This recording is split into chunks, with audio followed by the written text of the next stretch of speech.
Aloha, and thank you for joining Wisdom Dialogues with Hope Johnson. We're going to talk about some super fun stuff today. I'm not exactly sure what it is at the moment, but got some fun questions and stuff's going on, of course. So Lori can't talk today. She is having a visitor to her house, and she's talking about how the visitor expects Lori to listen to all of her stories, most of which she's already heard. But when she says something, the aunt doesn't even listen. That is so awesome. That's such a fun, more than once. That's such a fun way to communicate with someone. It really is. Sometimes people repeat the same story not realizing that they've heard it before. And it's not like we've heard it before either. It's always different. Even if it seems like it's boring, like, oh, I heard the same story before. Every time it's new because we're new in every moment. Okay? We're perceiving through consciousness, and consciousness is always changing. Who we are, of course, doesn't change. But the consciousness is always changing, so the experience is always new, even if it seems like the same story is coming up again. And really, whether another person listens to us is not even relevant. It's not relevant. It's, are we listening? Are we listening with our whole body? Or are we just believing our perception? Okay. So Lori asked, so it's really just mind shit resisting what's going on. Of course, it always is. It always is. It's when those triggers are felt through that the miracle happens. Yay, I'm glad, Lori. She said she's seeing that clearly. Yeah. So all that is an opportunity. It's something to it's something that can be used for awakening. Okay?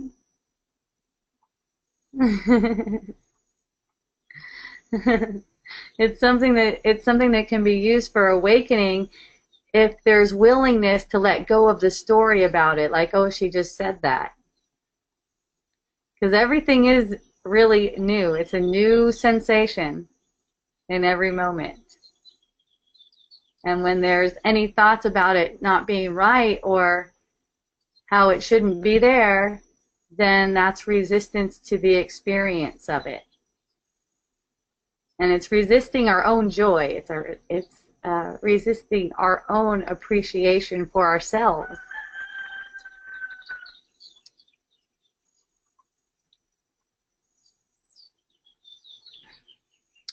Sativa asking a question. Sativa, let me know if this has to do with what I'm talking about right now, because I'm not sure if you're bringing up a new topic or if this is something that I'm talking about right now. So just like raise your hand if that's the case, if you're talking about what I'm talking about right now. If not, we'll get to it later. It's a new topic. Sweet. Thank you, Sativa. I appreciate that. Okay.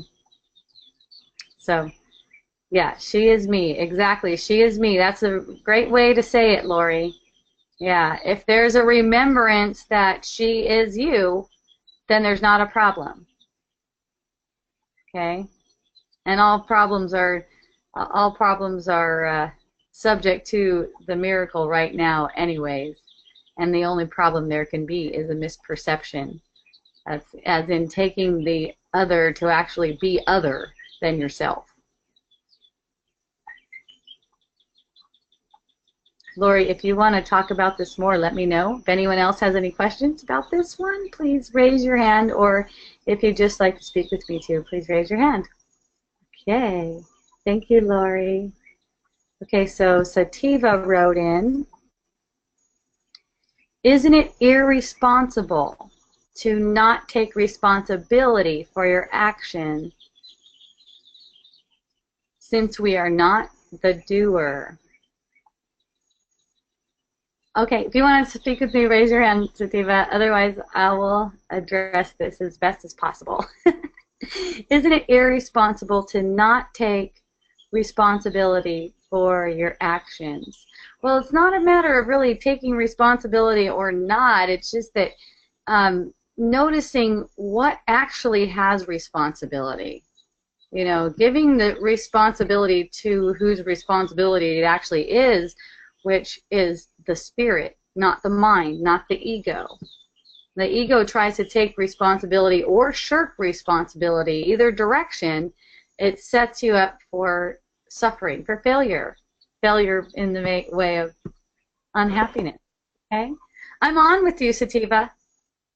Do you mind explaining how I just get confused if we have a choice or if we don't? Because I feel like I make choices every single day just from, choosing love or fear. I So see. isn't that doing something? Yeah, I mean, That's where I get a little confused. yeah, it depends on how that's taken too. If it's not just a matter of seeing that whatever thoughts are crossing your awareness, they have no meaning except that's what you give them. That's basically choosing love right there. If you're giving meaning to thoughts, then you're choosing fear. Basically, that's it. Does that come with any thoughts? Like even identifying with the thought of love or Yes, happiness? there's no need to identify with any thoughts. The thoughts are only pointers. Mhm. Okay, so there's no need to identify. What the ego will try to do is get these pet thoughts that it loves, and then it wants to protect them. Mhm. Because it seems like in protecting the thoughts, that's protecting yourself. Okay, but it's not necessary.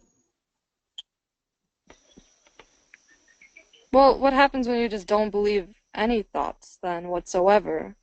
How does that even bring you back to the truth? Well, this is different than not believing, because like believing and not believing, that's the same kind of energy. Mhm. Okay, you're talking about using the intellect to not believe. That's the opposite of believing, which is really the exact same thing. Mhm. Okay, so it's not a matter of believing or not believing. It's a matter of being present to whatever happens to be crossing your awareness, and understanding that the thoughts that cross your awareness have no basis in reality. The thoughts that are good and lovely, they're pointing to the truth. They're not the truth. Okay? Well, what about like the thoughts that are triggers? Where are those thoughts pointing? Because Well, they're they're both. just they're showing what's believed. They're Mhm. showing what's believed. It's like it's evidence of what is believed in the subconscious mind. It's basically the movie playing on the screen of consciousness.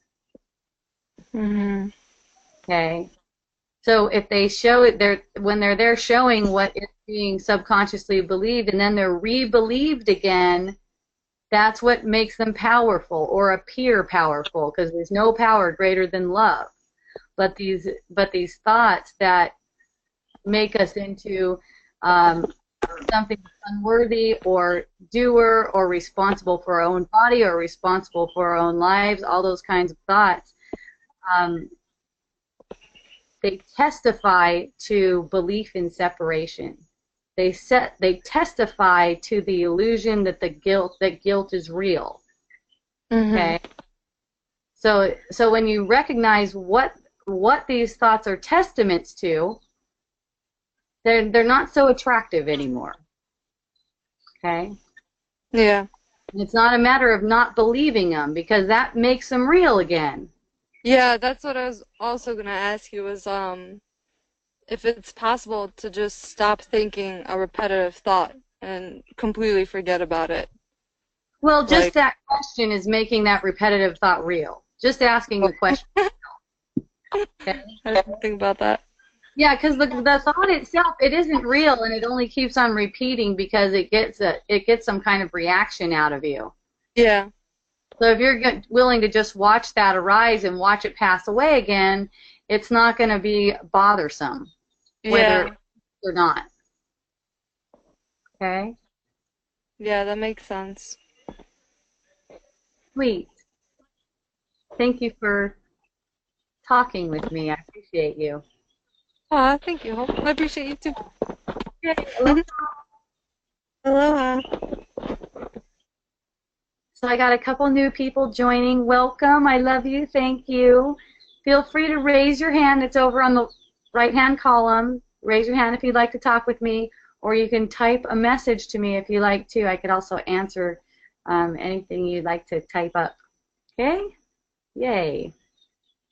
So I'm going over to a question that came in through email. I am finding that the way I've been earning my income and creating clients isn't working. There is a more advanced way of learning to help people in my work, but it feels like a stretch and out of reach. So I'm in between the old way and the new, and neither is creating the income I need.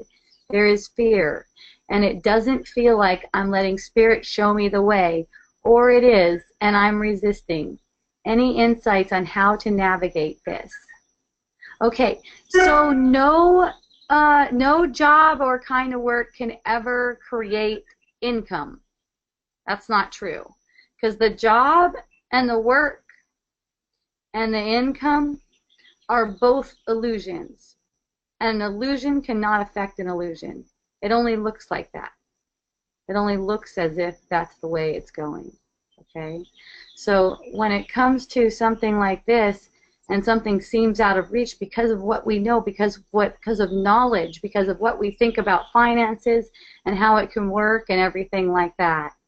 Okay? There's an unwillingness to not have a certain amount of money, like a lot of us do budgets and stuff like that and say, okay, we have to make this amount.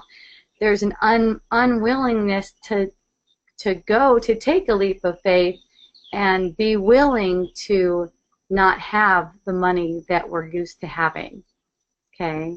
Because it seems like it's not going to, ends aren't going to be met or anything. But if the inspiration is there, if it's strong enough, then that inspiration can be a catalyst for moving through or penetrating through this fear. Because really the sense of lack of income, the cause of that is fear. Okay, any scarcity, the cause of that is fear. It's not really the change in job. Okay, the change in job can't do that. Fear is in the mind. Okay, fear is projected as an effect. So the effect of fear is scarcity. Okay, scarcity isn't anything else. It's not anything from the surface. All right?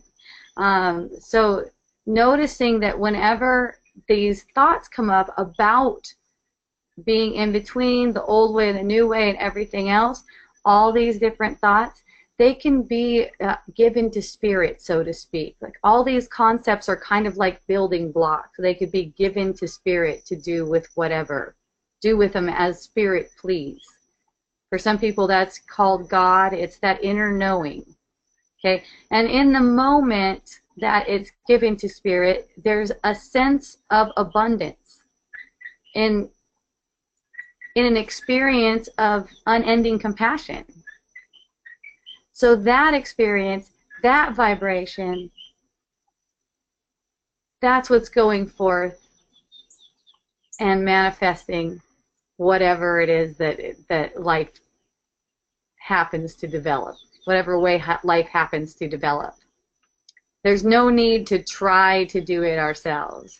We could be excited about the inspiration and acknowledge what kind of blocks seem to be there, like there not being enough income, but know that that's not true.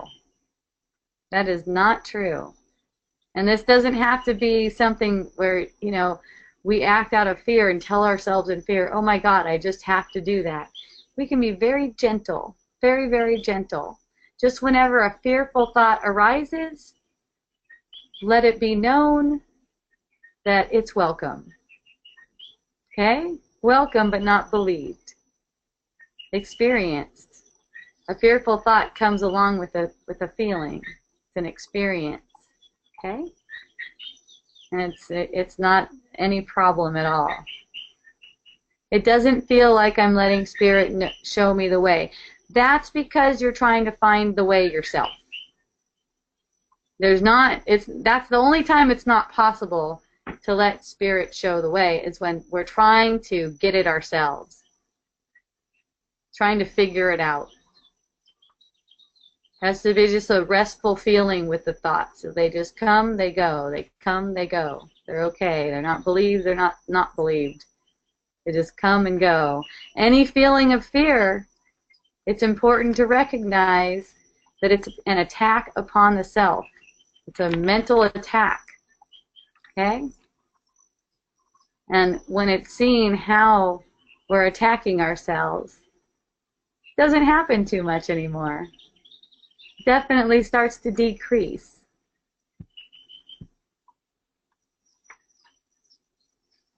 Okay. So if anyone else would like to speak with me about that, happy to talk with you. Otherwise, I have an email over here. Oh, I see a hand. The hand of Lori. How beautiful. Aloha, Lori. Hi there. Okay, Yeah. so the attacking thing, Yeah. I'm seeing where not only do I use other people to attack me, but I use the idea of, or what I'm putting in my mouth Yes. to attack me. I'm using, oh my God, there's so many things. It's overwhelming. It uses so much to attack myself. Yeah. Any Yeah. little thing. Yes. It's pretty constant, and the more you see it, the more you smile. Is that what it's supposed to be, smiling? Well, unless you're seeing it as if it means something about you, then that's not a very happy. Well, yeah, seeming to, right. Yeah, right, means something like, look at what I'm doing, what the hell? Yeah. Yeah, definitely. Yeah.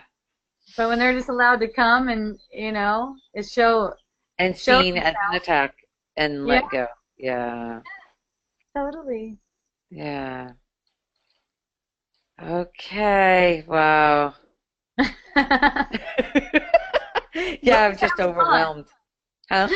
We're just having fun. Yeah, you don't have to get overwhelmed by it. Yeah. Yeah. Well, You'll find that you start to have more energy as these thoughts are dissolved. That's one way to say it, because they're patterns. They're patterns that are used to being attracted through your energy body, and as they're just not attractive anymore, they're not going to keep on coming back like that. They'll be coming back more comically, like more funny. okay, so just because they're seen, Yeah, they end up just becoming, because there's nothing I could do to change them. Yeah. So just calmly see it as what it is, in quietude, seeing it for what it is. yeah. That's all. And then they'll just slow down. Okay, I'm ready for them to be slowing down. Well, you see, the thing is though, if you have a motive like to get him to slow down, that's a kind of energy, because you don't mind if they slow down or not. It doesn't really matter. They can't affect you. They don't have any power over you. Right. So when you're going with that energy that you want them to slow down, it's like you're affirming that that they have power over you in the first place. It's making it real, basically. Right. That's exactly what's happening. Yeah. So we don't want to make it real, and at the same time, we want them to be revealed, and we want to experience them. We want to experience the unreality, because when the unreality is experienced, then it shows itself. It shows itself to be unreal. The unconscious becomes conscious. Scott and I were talking about that unconscious because you're saying that consciousness is the idea of separation, Uh-huh. and the when we say we're conscious and unconscious, Uh-huh. like we're saying unconscious, it means most of the people that are asleep, and the conscious. So it goes against what it's kind of opposite of what the idea of separation Yeah. being consciousness Yes. is okay. Well, it made sense when I was talking with Scott. Consciousness includes the unconscious mind. And the unconscious mind is just full of beliefs that we forgot about. Beliefs that we believed and then forgot about. So the unconscious mind just takes care of making those beliefs manifest. Because they're in there. They're right. One of They're them's death. believed. One of them's death. Right. Right. It just keeps So, on so doing that's it. the biggest one. We believe we're going to die. So then we are, that's what all the fear in every single thing is, from fear of dying. Well, yeah, it's It and you comes know back to that core. one way to say it is fear of God's punishment too. That's why there's the place made up called hell. Right. Well, I don't believe in hell anymore. I don't Of believe in course. heaven. Exactly. That's Not- long gone. and But again, that's not really a matter of believing or not believing too. I mean, it's like obvious. oh, I see. How would a place like that exist? It's just obvious that it couldn't exist except by our own concepts. Right. Right. Yeah, Right. it's not possible. The real world doesn't have any trace of death or delusion or punishment or separation. The world that we're projecting right now with all the separation and stuff, that's just a delusional, it's like a cloud placed over the real world, like a veil before our eyes, coloring it as something. Okay, so you're not coloring it as much as, quote, I am. So yours is more real, would you say? It's not so much that mine is real, but I am real. And so it's knowing your own reality, really. And it doesn't matter what kind of different circumstances come up. It's all the same because, it's like when you know that you are the reality, then everything is automatically being affected in that way. So it doesn't matter what kind of circumstances arise or whatever comes up. Because in any kind of circumstance, you would react to it different than I would because your identity, you don't have much identity left. I don't know. Yeah, yeah. All that I am, like we aren't anything, okay? Right. But all I am that could be said is like shifting consciousness. Like all that, like in this dream world, all it is a shifting consciousness. We're perceiving through a shifting consciousness. We are immaculate and pristine and can't even be touched by this dream. Right. But in the dream, we are a changeful consciousness. So it's not like one person is any different from any other. I mean, who knows what kind of circumstance could come? Who knows what kind of effect it could have? Like, how the shifting consciousness, it's like it kind of can hook you in and stuff like that. Mm. So I'm not going to take a position and say, oh, I'm beyond that now. It's just that, I can attest to my experience as it goes and not being affected by many different things that would seem to be, something that I would be very much affected and victimized by. I mean, one of them that came up recently was when my son went to the hospital for hitting his head, and he was airlifted, and it was like a whole scene and everything like that. And I could see the kinds of thoughts that will just cross through my awareness that could hook someone into becoming victimized in this situation. And Yes. hook someone into becoming angry, maybe at, I don't know, at the kid for not wearing a helmet, at doctors for taking too long, whatever. Right. Whatever. Yeah. I could see the little hooks, but they're just allowed to pass. They're just kind of like, there's a smile, and that's how the experiences are for me. All the different experiences that arise, they're such a experience sensation that it doesn't really matter to me what's happening on the surface. Like, I don't pray that I'm not praying that some outcome happens. I get it. Yeah. You're recognizing the hooks Yeah. and not going down the river with them. Yeah, and I'll tell you, and if I find myself going down the river with them, there again, this has been monumental in my experience, is if I find myself going down the river with them, knowing that I can return in any moment to that silence, and also complete and utter not minding that I just went down the river. Oh. That is huge. Okay. Yeah, that is humongous. Because as soon as you start evaluating yourself, that's blocking the spirit. That's like putting Oh my God. Yeah. That's another judgment. Mhm. Wow, more mind. Yeah, so you don't have to like compare yourself to another person or anything or like myself. That. Yeah, or yourself and any other time or anything, because what happens just naturally with looking like this, you start to see that everything is just a play of mind and so meaningless yet playful. So it's easy to love through any kind of a illusion that comes up. It's easy to just love through. It becomes easier and easier, just with willingness to see like this.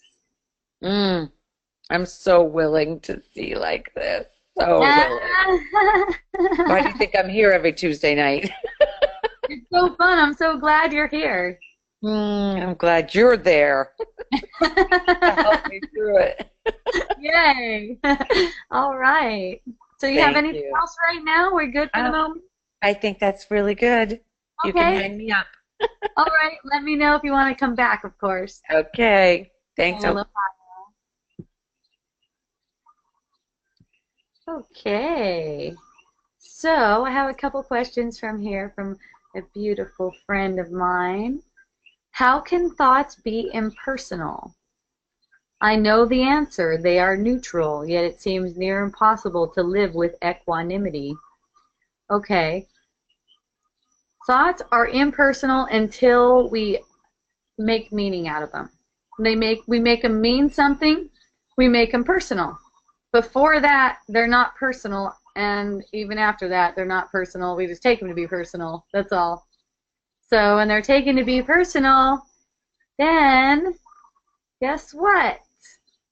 We either try to protect them because we like them a lot, or we try to get rid of them, resist them. Both of those lead to suffering. The thoughts don't have anything to do with you. Thoughts can't describe you. They can't evaluate you.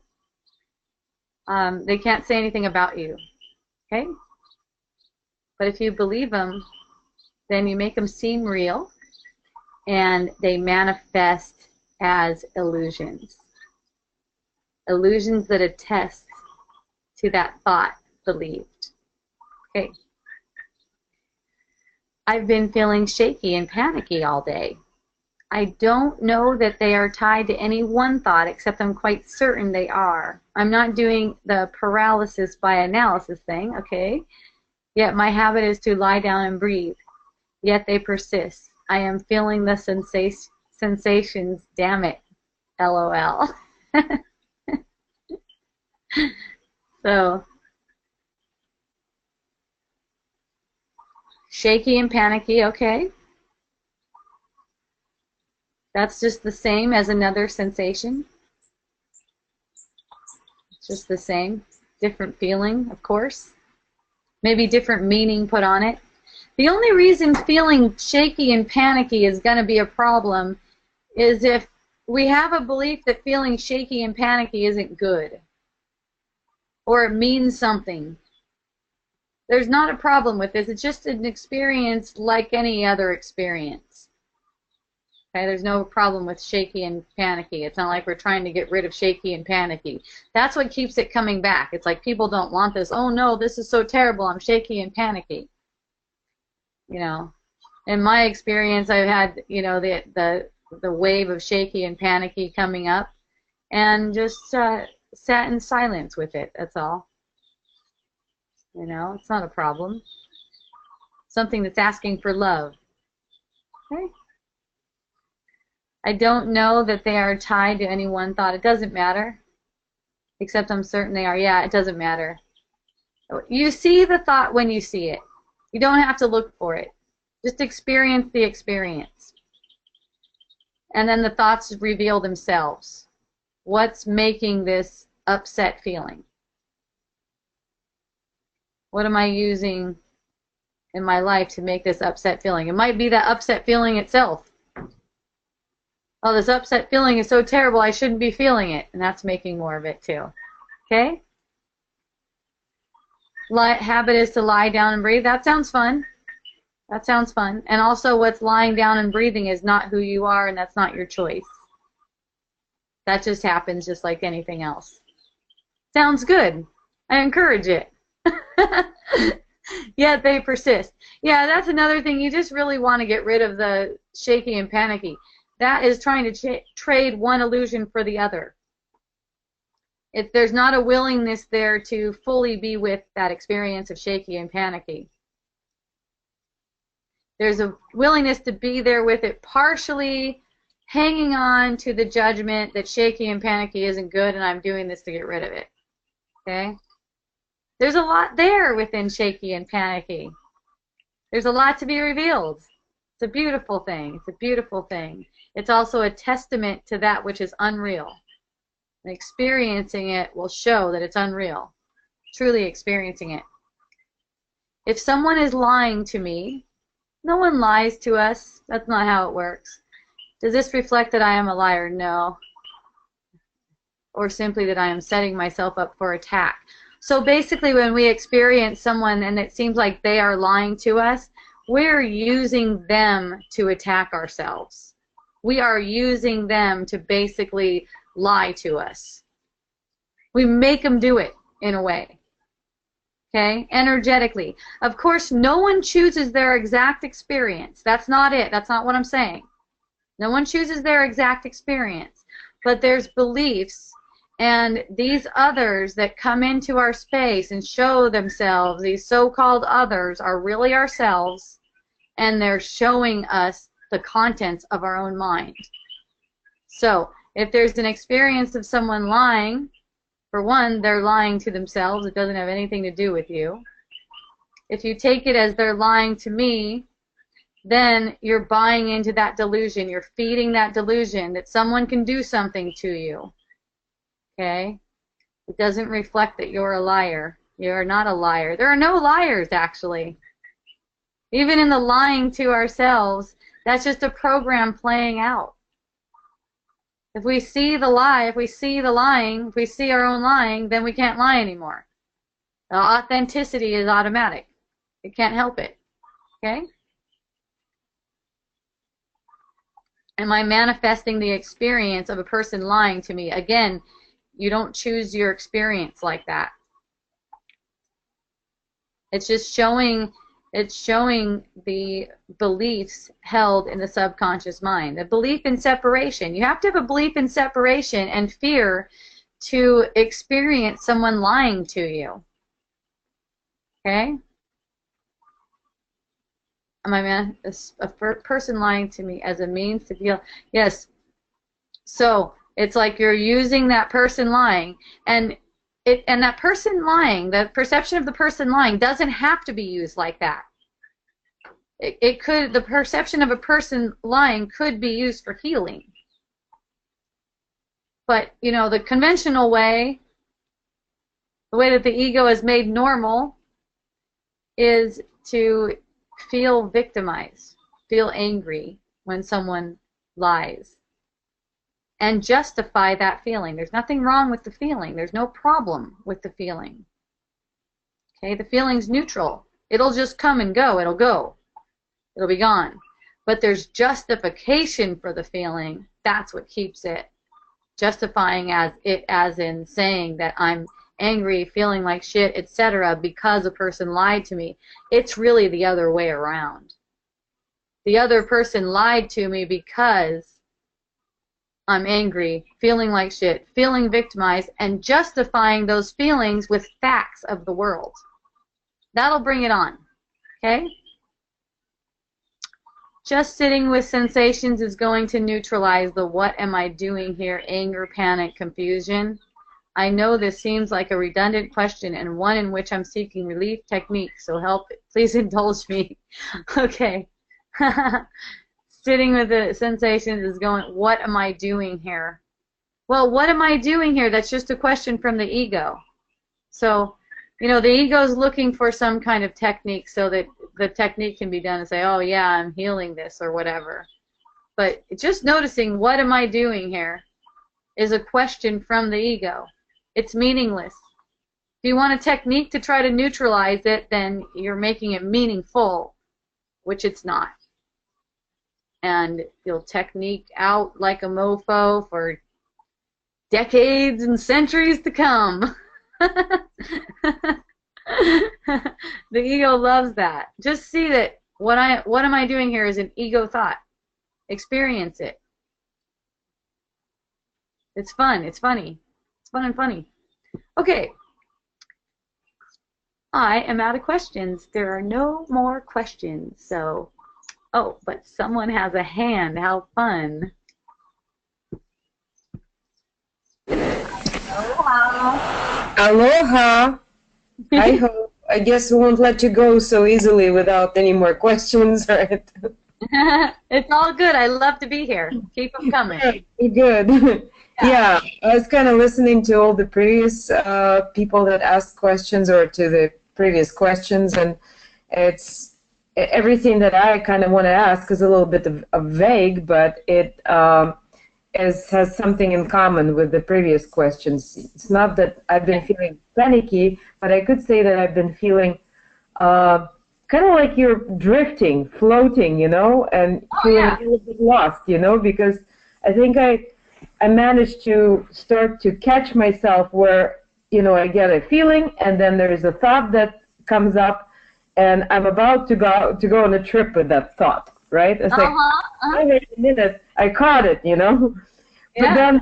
But then you, at some point, you start really feeling lost in all that because at the same time, on another level, you're still trying to live your life the way you usually do, right?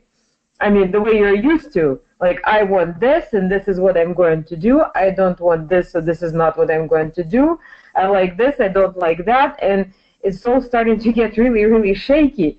And strangely tiring, too, because it's like there's no substance to life anymore or something, you know? Like, I don't know whether I like it or not. You know, it's just like this weird feeling. And then I'm feeling a lot of uncertainty about decisions, about what I want, what I don't want. And also feeling a little bit in a bubble because I have nobody to talk about this with. Everybody I talk with, I have to kind of play a game, you know, because people are just so I bet you could talk with Lori. I bet Lori would like to talk with you. I'm sorry, I didn't hear that. I said, I bet you could talk with Lori. She'd probably like to talk with you. Okay, I don't know Lori, but sure. Yeah. Like she's someone I could talk to. Yeah, you guys are both Facebook friends of mine, so. Oh, actually, I think I'm following you as Wisdom Dialogues, but I haven't friended you on Facebook. I didn't know if I should. Oh, you could. Go for it. Yeah, I'm down for that. Okay. Mm-hmm. So you're looking at likes and dislikes, right? Right, and like, well, do I want to continue this or not? Do I like this or not? Do I want to go this way or not? I don't know. That kind of thing. Yeah. Okay. All right. That happens. So So how just, do you feel about just that? get over, right? What? Just let it be that way, I Yeah. guess. Yeah, totally. Everything shifts. Everything passes. Right. Yeah. Everything just passes. I mean, you don't have a choice in it anyways. That's just It seems pretending kind like of, you have a choice in it. it seems kind of tiring. Uh-huh. Yep. It's kind At of like first, at a first ride that's dizzying and tiring. Yeah, at first it does, because there's so much. There's so much to see. And, that's why some people just go, okay, you know what? I'm just going to live my life like normal and not really pay attention just like I normally do. And for this period of time during the morning and this period of time in the evening, I'm going to sit still and just let things pass. Or maybe people will take like 5 minutes every hour and just sit still and let things pass. And that's how a lot of people might start out. That might be appealing. But, make sure that there's no sense of trying to force yourself into it. There's no need to try to force yourself. I feel like I want to escape. Like I want to watch something, listen to something, read something, just fill my mind with something so it'll stay busy with some story and, it kind of gives it a break from everything. And then I feel guilty for doing that. Okay, well, you could do that without the guilt. You could do that without the guilt. And by without the guilt, I just mean just notice the guilty thought. That's not meaningful. Mm-hmm. There's no need to make any kind of demands upon yourself. See, the whole thing is built on guilt. Yeah. So you'll notice whenever it seems like something's wrong, guilt is at the root of that. Mm-hmm. Okay. So by seeing that, that's what's healing. Just by seeing that. See how it'll always come up in a different way. See how the ego will take over that you're supposed to be doing this and this with your thoughts, but it's tiring. So now you're going to turn it off, and now you're going to be guilty for doing that. Right. That's ridiculous. Where the whole thing is in seeing that guilty thought in the first place has no meaning. Mm-hmm. You could do 24/7 distracting your mind, and still you're not one bit guilty. Mm-hmm. Okay? Yeah. Thanks. You're welcome. That should make it easier for you. Now go distract your mind to your heart's content. Binge watch something on Netflix. Sure. Yeah, and then watch what happens. Just watch what happens, because you'll still be drawn to the spirit. You can't help it. Of course. Yeah. So don't worry about distracting your mind. It's not. Once you make yourself guilty, that's what's feeding into the ego. Nothing else. Boy, it's also difficult sometimes. It's just such a habit. And it's all thoughts making things difficult. Nothing's difficult. Okay. Even that feeling when you say it's all so difficult, there's a feeling that's arising in your body. There is an experience to be experienced there. Yeah, it's again one of those things. Again, the thing that you catch, right? Like, oh yeah, now I got that thought. You just happen to see it. You just happen to see it. You don't even have to try to follow it. Mm-hmm. Okay. Okay, I love you. Aloha. Aloha. Yay, Molly. All these beautiful hands coming up. Yay, Molly. Hi, Hope. Hi. How are you? Fantastical. How are you? Pretty well. Very well. Good. Yeah. Totally. Sweet.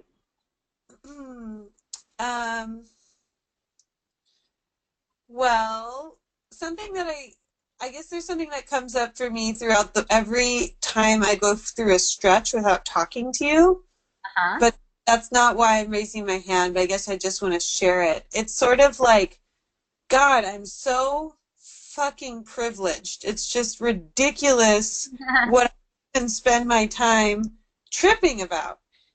It's like I can't even get over it. Like I just feel like but I guess it has something to do with the way I'm feeling. So I feel just so privileged, you know, compared to others. And then what's coming up for me is like a lot of like comparison, like better Yeah. than, less than. Do I look good? I used to be really obsessed with Facebook, and then I started my Instagram, and I'm just like fucking obsessed. Like, I look at my pictures over and over, like, are they good enough? Like, you know, like, I look at other people's pictures. I'm just like, it's almost like I feel like there's a disease that I have around that has to do with the phone and social media and comparison, and it's just Get personal, that's all. what? You're just taking it personal. I'm taking it so personal. And then but I realized today when I was reflecting on it, there's Yeah. a part since I was a little girl who always felt like I wanted to be famous. Like Okay. I was chosen in the by random. I was chosen by random to be the queen in the May Day parade. And I Uh-huh. just, oh, I'm so supposed to be the queen in the May Day parade. You know, Okay. this is not random. And Uh-huh. now I'm like 31, and it's almost like I'm trying to figure out a way always to be fabulous, and like I'm not always that. Then I get the opposite too, you know. Of course I see the opposite, and that's something I talk to you a lot about, like body, like, so it's like I get like flared in either direction, and I don't know like how to deal with, you know, what feels like a real intense addiction Yeah. to the social. So I guess it all goes together. Yeah. Yeah. Well, the social media addiction is just looking for that, just looking to try to get Yeah, that that stardom or whatever. Like yeah, like where is it coming from? Where is it coming from? You know, and I speak from experience on that. I know how that is. And you know, for me, it's just a matter of noticing when that kind of energy arises and only just watching it. Because as soon as there's an identity with it, it's a problem. There's no identity with it. It's like, oh, that's cute. It's running around like that, as if it needs, you know. It's like yeah, that's not really you, but you're yeah. identifying with it. Go ahead. I was in the thick of it right before your call started, and then when I started hearing you talk with everyone else, like I already started to go do that. I already just go, oh, I'm just watching it. Yes, So yeah, exactly. So it's like seeing that, and that's a really great example because I'm sure that a lot of people have that going on and aren't straightforward in talking about it like that. So thank you for saying something about it. Um, and you know, I could say that in my experience with that kind of energy, just that willingness to see that that is not me, and I don't need anything. And so then any kind of energy like that, it can arise, it might even play out for a little bit, but it passes just like everything else. And not making it a problem means that it doesn't compound itself. It doesn't multiply itself. right. That makes yeah, that really resonates. Good. I'm glad. And Thank you, Mark.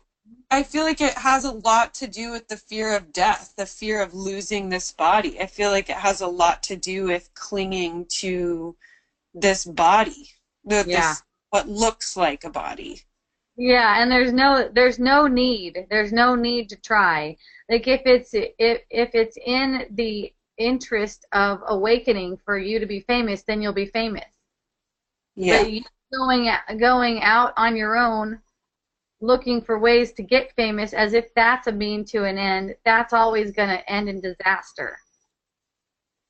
Yeah, and I mean the famous is one part of it, but then the other part of it is like um just not wanting things like wanting like really the ego wanting to be validated, like the ego Yeah. wanting to be like concreted in this, like not wanting things to die or change. Yeah. You know, like not liking the impermanence, like wanting, I don't know why beauty, like and not just even in physical beauty, but like beauty of anything. Like I don't know why beauty seems to like really kind of lock that in, if that makes sense.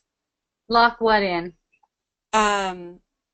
This feeling of like it's real and permanent. Yeah.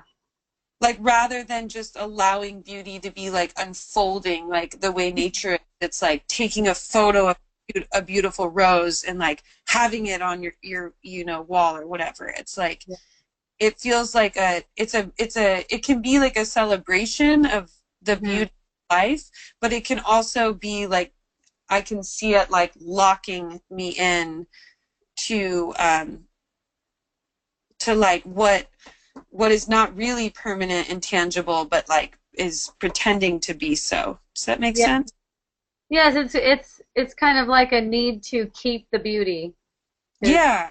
To get the beauty and keep it, and not just allow it to. Yeah, need to keep anything really. Yes. Yes, anything at all. Yes, you got it. So I guess just keep watching that tendency. Yeah, that's all it is, because see, what's coming up is the darkness that's coming up is what's trying to trying to hook you into this being your addiction. And now there's something you have to do about it. Right. And that's makes it real. Okay, that's really the thought that needs to be seen through. You see how it gets subtle. Yes. Yeah, so watch for that, because it's anything that ties you into being a doer again. Right. Yeah. You don't have any addictions. That's not true. And anything that seems like an addiction, what seems like an addiction is just all it is you're doing it and it's not making you happy, and you keep on doing it again and it's not making you happy, and you keep looking for happiness there. But that's just a program running. So when you're standing back a little bit, as in not buying into I'm addicted and I need to fix this addiction, but you're actually watching the playing out of it, and you see it's kind of like hitting your head on a wall, you automatically stop. It feels like that. I have pressure in my head. Yeah, good. Yeah, it's good to be just be aware of that and notice it, but don't identify with it. The identity is what keeps it going.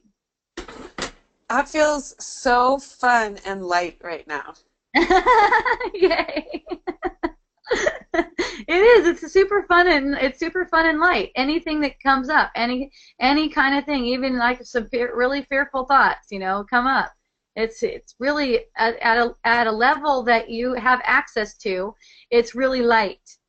It's just that we kind of like wall ourselves off with thought into something being heavy. Anytime it feels heavy, that we're guaranteed to have walled off the fun with thought.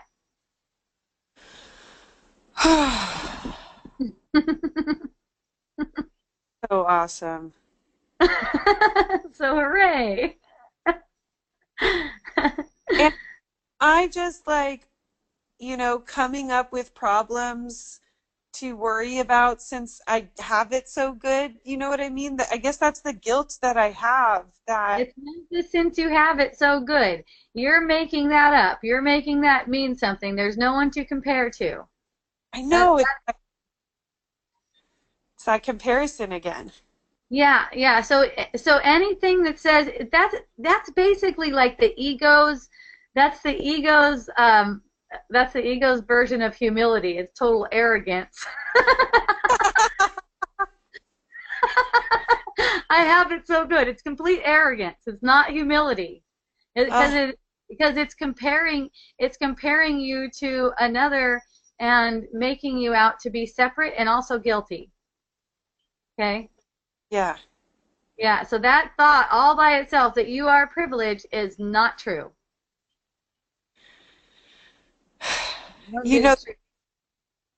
The voice inside that says, you're just saying that because you're privileged.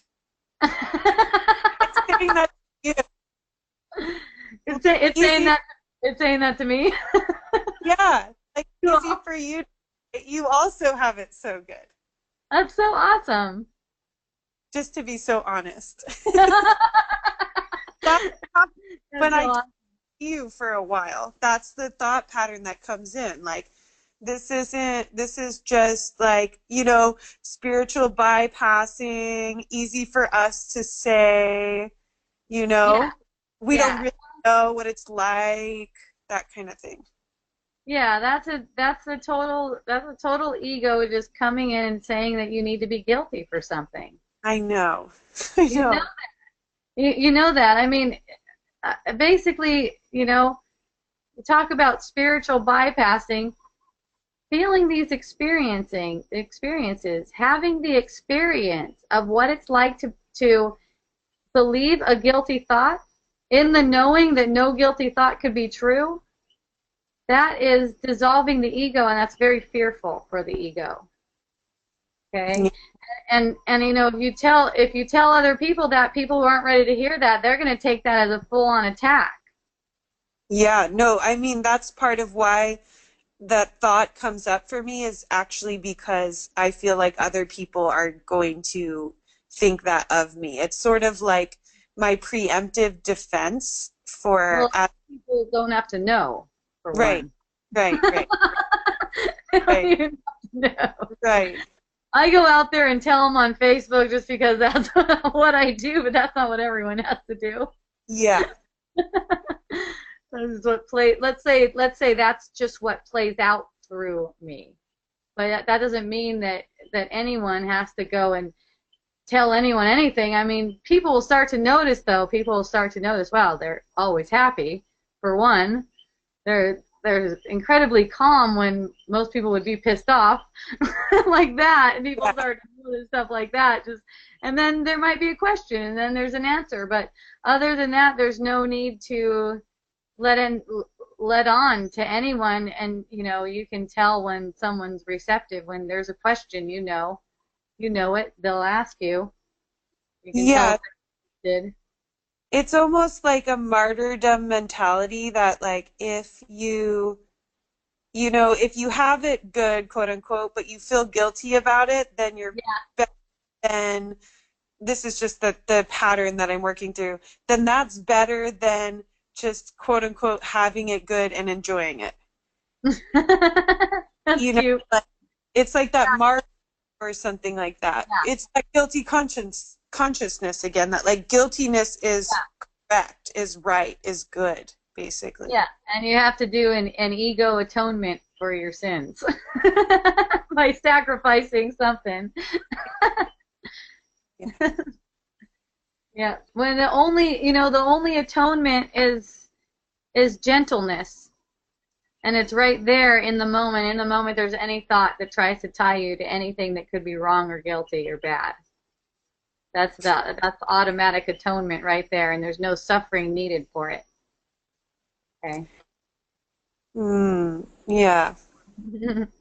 And I'm just remembering, because I told you a lot of like faces and images like come to me, and it makes me feel guilty, and I just keep reminding myself what you said that really resonates, that they're coming for healing. Like, it's coming for healing. Yes. Yes, exactly. And that's anyone who comes up to you, any thought, anything, it's coming for healing. Thank you. You are the Christ. So hooray.